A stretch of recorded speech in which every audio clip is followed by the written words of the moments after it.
आजादी के बाद आधी आबादी को मजबूत करने के मकसद से भारतीय संविधान में कई अधिकार दिए गए हैं।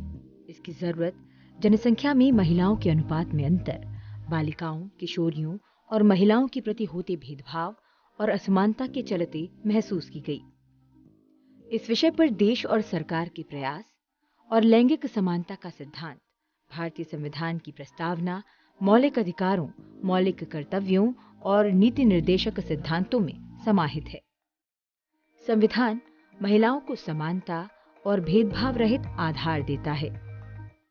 अनुच्छेद 14 के तहत महिलाओं को समानता का अधिकार दिया गया है। अनुच्छेद 15 खंड 3 के तहत कोई बात राज्य को स्त्रियों और बालकों के लिए कोई विशेष उपबंध करने से निवारित नहीं करेगी।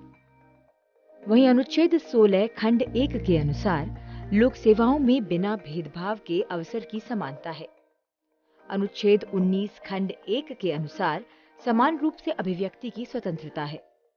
वहीं अनुच्छेद 21 के तहत स्त्री पुरुष को प्राण और दैहिक स्वाधीनता से वंचित नहीं किया जा सकता।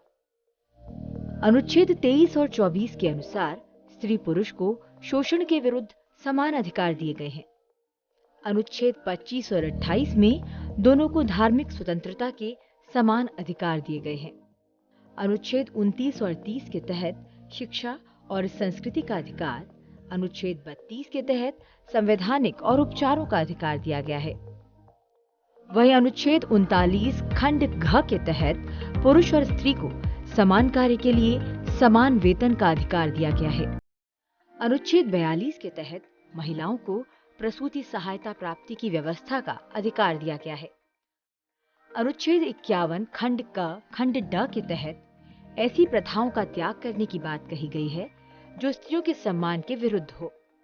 अनुच्छेद 243 खंड ड के तहत पंचायती राज संस्थाओं में 1/3 आरक्षण की व्यवस्था की गई है। 1993 में हुए 73वें और 74वें संशोधन में महिलाओं के लिए पंचायतों और नगर पालिकाओं के स्थानीय निकायों में आरक्षण का प्रावधान किया गया है, जो उन्हें भागीदारी का मजबूत आधार प्रदान करता है।